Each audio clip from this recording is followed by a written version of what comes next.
महर्षि उड़िया बाबा को भी एक उपासक ने प्रश्न किया था कि महाराज जी, मन कैसे रुके? तो उड़िया बाबा ने उत्तर दिया, नियम पालन से।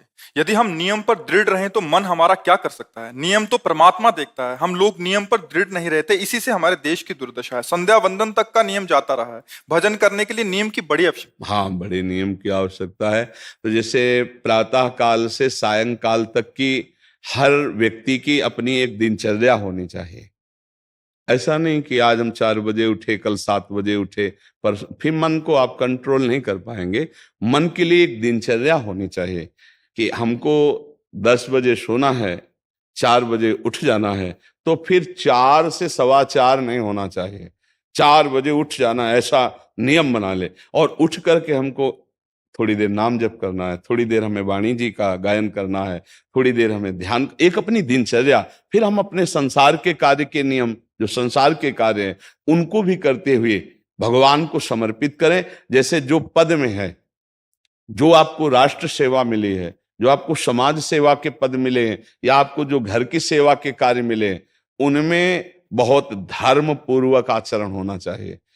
अगर आप अधर्म आचरण करते हैं, अपने पद का दुरुपयोग करते हैं, तो आप सुबह जग करके थोड़ा माला चला लीजिए, फिर भी आपका कल्याण नहीं होगा, क्योंकि आप अपने पद का, अपने सेवा का दुरुपयोग कर रहे हैं। जैसे हम जानते हैं कि अधर्म आचरण है, ये अधर्मी है, हमें पता है दोषी है, और वो हमको कुछ धन दे देता है, और हम उसको मुक्त करवाने की बात सोचते हैं, और जो निर्दोष है उसको फंसा देते हैं।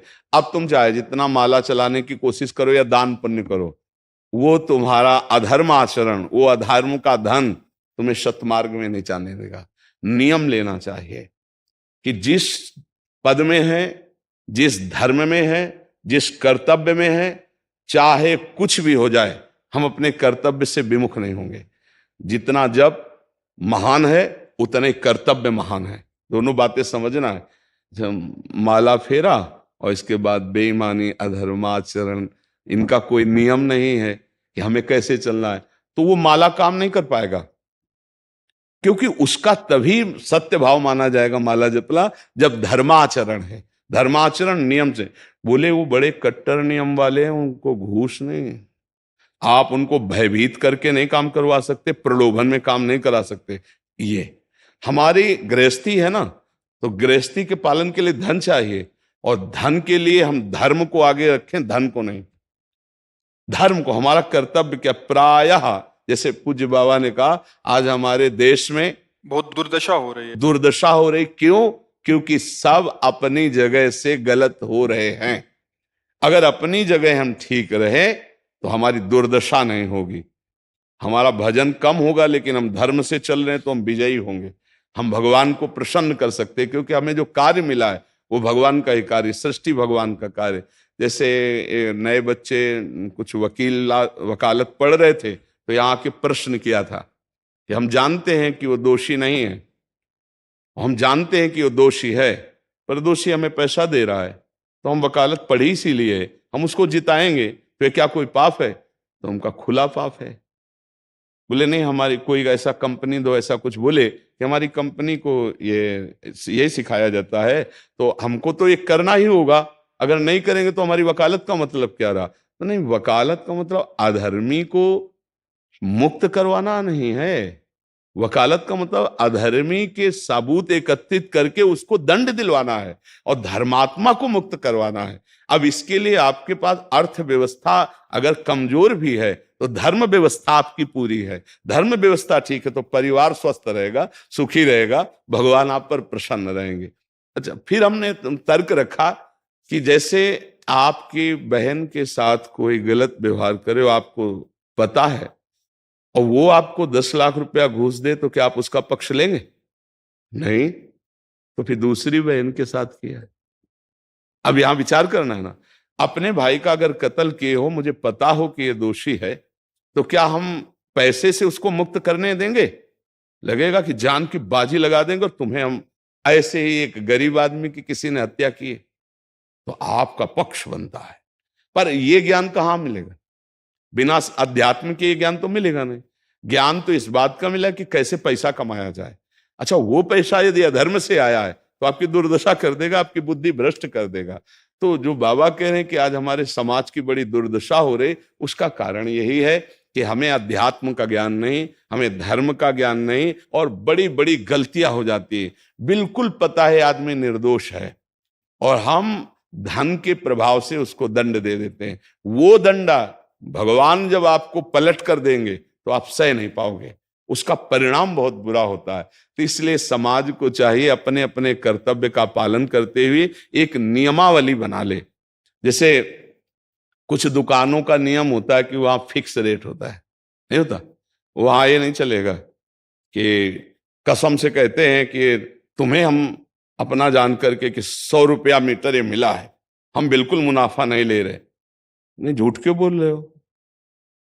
दुकान खोले हो मुनाफा के लिए, झूठ क्यों बोल रहे हो? नहीं लेंगे मुनाफा, हम जितने का लाए हैं उससे मुनाफा लेंगे, पर 120 रुपया मीटर देंगे, कपड़ा बढ़िया है, नाप फिट है, इससे नीचे नहीं उतरेंगे, हमें सफाई देने की जरूरत नहीं है कि हम कसम खाते हैं या ऐसा।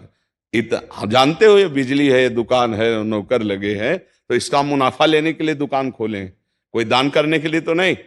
तो सबको पता है मुनाफा लेगा, लेकिन एक फिक्स दाम, उसे 10-20 रुपया का मुनाफा लेकर के हम उसको बेच रहे हैं। लेकिन झूठ क्यों बोले? बोले झूठ के बिना धंधा नहीं चलता। नहीं, ऐसा नहीं है। अब असत्य बोलोगे तो उससे जो आपको मुनाफा मिलेगा वो आपकी बुद्धि भ्रष्ट करेगा, और सत्य है कि मुनाफा के लिए है वही चीज, और आप एक फिक्स रेट में दे रहे, बढ़िया है। अब अगर आप कोई मिलावट करके भोजन सामग्री दे रहे हैं, आपको पता है, तो जो खाने वाले के हृदय में बैठे हुए भगवान हैं वो तुम्हारे जीवन में मिलावट कर देंगे, तुम्हारा जीवन महान दुखमय हो जाएगा। ये कहां समझा जाता है? एक आदमी सिंथेटिक दूध बना रहा है, उससे कहो ये अपने बच्चे को पिला, नहीं पिलाएगा। फिर ये दूसरे का बच्चा जब पिएगा तो उसकी हालत क्या होगी? दूसरे शरीर में जाएगा तो हालत क्या होगी? वो केवल धन की बुद्धि रख रहा है। एक आदमी घी में केमिकल मिला रहा है, एक ऐसे अभक्ष पदार्थ मिला है, वो स्वयं नहीं खाएगा, लेकिन वो होटलों में भेजा जाएगा, हजारों लाखों लोग खाएंगे, बीमारी बढ़ेगी, उसको रुपया से मतलब है। ये चीज, ये दुर्दशा हर जगह धर्म का ज्ञान न होने के कारण फैल रही, नहीं फैल रही। एक मरीज बीमार है, असली दवाओं में पैसे ज्यादा है, नकली दवा लेकर के असली के दाम में बेच देना, उसको बिल्कुल फायदा ना होना। लेकिन परमात्मा देख रहा है, तुम जानते हो नकली दवा है, वो तो नहीं जानता बेचारा, ज्यादा पढ़े लिखे नहीं, किसान आदमी गांव का आया है, तुमने दे दिया और उसने पैसा दिया असली के। अब वो पैसा तुम्हारी बुद्धि भ्रष्ट करेगा, तुम्हारे परिवार में कलह पैदा करेगा और तुम्हारा पतन कर देगा।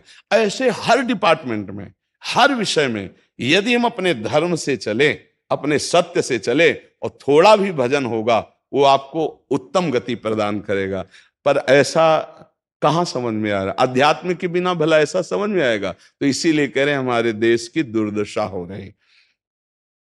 पूर्वजों में पहले यह था कि हमारा धर्म नहीं जाना चाहिए चाहे प्राण चले जाएं, हमारा चरित्र नहीं जाना चाहिए चाहे सर्वस्व नष्ट हो जाए। आज इसकी कोई परवाह नहीं, तो उसी से बुद्धि भ्रष्ट हो जाती है, जीवन एक पशुवत आचरण वाला हो जाता है, और वो अपने को बड़ा सुखी समझने लगते हैं कि हमारे पास बड़ा वैभव है। लेकिन प्यारे, उस दिन को याद करो जिस दिन तुम्हारा आखिरी समय होगा, ना तुम्हारा फार्म हाउस जाएगा, ना महल तुम्हारा जाएगा, ना बैंक बैलेंस जाएगा, ना कोई व्यक्ति, और ना ये शरीर। अब तुम्हारे कर्म तुमको भोगवाएंगे। उस समय की कौन याद करता है? अगर उस समय की याद हो तो भय लग जाए कि नहीं नहीं, पाप नहीं करूंगा, क्योंकि जाना है यहां से। अच्छा, कब जाना कुछ पता नहीं, किसी भी समय ट्रांसफर हो सकता है इस शरीर से। तो हमें लगता है कि महापुरुषों के जो वचन हैं कि हमें एक नियम से जीवन जीना चाहिए, धर्म पूर्वक जीवन जीना चाहिए, अपने कर्तव्य का पालन करना चाहिए। जो हमारे लिए कर्तव्य, आज प्रायः धन प्रधान बुद्धि होने के कारण कर्तव्य स्वाहा हो रहा है। एक विद्यालय में विद्यार्थी के लिए जो गुरु पद में बैठा, उसका क्या कर्तव्य है? वो अपने कर्तव्य को भूला हुआ है। भला छोटे छोटे विद्यार्थियों को, जिनकी नींव पूरे राष्ट्र सेवा में, समाज सेवा में ये बन सकते हैं, अगर उनको हम सही शिक्षा नहीं दी तो उनका पूरा जीवन बर्बाद हो जाएगा। अगर उनको हम गलत सपोर्ट कर दिए तो उनका पूरा जीवन बर्बाद, क्योंकि नया जीवन है। और जगह जगह अपने अपने कर्तव्यों का यदि पालन किया जाए तो पूरा समाज सुखी हो जाए। लेकिन कर्तव्यहीनता आ रही, कोई अपने कर्तव्य को नहीं समझ रहा है। तो यही बात महापुरुष जनों को दुख लगता है कि अगर सब अपने कर्तव्य का पालन करें, धर्म का पालन करें, भगवान का नाम जप करें तो सब सुखी हो जाए। सुख सब चाहते हैं और आचरण दुख वाले करते, इसीलिए सुख नहीं मिल रहा है, परिणाम में हमें दुख मिल रहा है। सच्ची मानना, वो रुपया पूरे परिवार में अशांति पैदा कर देगा। और धर्म पूर्वक 100 रुपया लाओगे और 4-5 परिवार के बैठ के नमक रोटी खाओगे, आनंद से सोओगे, बड़ा प्यार रहेगा, भगवान की कृपा रहेगी। पर ये बात समझ में नहीं आती है। तो ये वृत्ति अगर छोड़ी ना जाएगी तो कुछ भी कर लो, कहीं भी दान पुण्य कर लो, लाभ नहीं मिलेगा। अगर दान देने की बात कही गई है तो धर्म पूर्वक कमाए हुए धन से। अगर आप मेहनत से कमाए हो ना, 10 रुपया दे दोगे ना, तो 10 रुपये का वो आटा लाके अगर 2 रोटी खाएगा तो खूब वजन होगा। वो आप 1 लाख रुपया बेईमानी कर रख दोगे ना, तो बैठे बैठे वो गंदा ही सोचेगा, भजन नहीं होगा। उसका गंदा सोचना और आपका गंदा करना, दोनों मिल करके, उसके कारण भी तो आप बने ना, तो आपका ही पतन हो जाएगा। उसको तो भगवान बचा लेंगे क्योंकि भगवान की शरण में है। तो मुझे लगता है अधर्म के धन से कभी किसी को लाभ नहीं मिलता। तो अपने कर्तव्य का पालन करते हुए यदि नाम जप किया जाए तो बहुत जल्दी हमको लाभ प्राप्त हो जाए। बहुत सुंदर, मतलब ये चर्चा होती है, अगर आप लोग इसको धारण कर लें तो निहाल हो जाएंगे। सच्ची कह रहे, ये जो बातें हैं ये बहुत सुंदर जीवन को पुष्ट करने वाली हैं, पर आप धारण कर लें तो बात है। नहीं तो जैसे लाभ दिखाई दे रहा 50,000, तभी बातें भूल जाओगे, ये बातें अच्छी नहीं लगेंगी। हे यार, बहुत बढ़िया काम घर में आएगा, पर हमारी ये बात ध्यान रखना, वो 50,000 घर में अशांति पैदा कर देगा। सच्ची मानना, आप धर्म से चलना, धर्म से चलोगे तो भगवान तुम्हारी रक्षा में रहेंगे। अधर्माचरण, देखो कैसी कैसी घटनाएं होती हैं। बढ़िया कार है, फिल्मी गाना लगाए चल रहे हैं, और वो एक्सीडेंट हुआ, आग लग गई, बाहर निकल ही नहीं पाए, वो अंदर ही जल गए। क्या हुआ? ये करोड़ों रुपए की कार भूंज दिया तुमको अंदर ही बैठाल के, धू धू करके आग लग गई, अंदर जल। ऐसे जलना चाहते हो या भगवान के आनंद में चिंतन करके शरीर छोटे हो फिर दाह संस्कार हो, ऐसे कि सब लोग भगवान के नाम का कीर्तन करते ही जा रहे, फिर आपका अंतिम संस्कार वहां जीवित जल गए? क्या हो सकता है? एक एक पल तुम्हारे कर्म का हिसाब होगा, एक एक सेकंड का। ऐसे कर्म करो कि हमारा अच्छा हिसाब हो, बुरा हिसाब। ये मत समझो कोई देख नहीं रहा, वो देख रहा है, जिसको हिसाब करना है वो देख रहा है। उसके लिए कोई वकील या किसी सबूत की जरूरत नहीं होती, वो सर्वांतर्यामी आपके अंदर बैठे ही देख रहा है। तो सदैव जैसे सत्संग सुन रहे हैं, तो अगर हाथ जोड़ के प्रार्थना है, थोड़ी भी बात मान लोगे तो आप सच्चे सुख के मार्ग में चलने लगोगे। नहीं तो भाई बहुत गंदी हवा चल रही है, माया की बहुत गंदगी ऐसी फैल रही, कलिकाल है ना, कि ये बातें किसी को पसंद नहीं आती। वो बात बताओ कि हम कितना रुपया कमा ले, कैसे कितने भोग भोग ले, और वो अध्यात्म में नहीं है।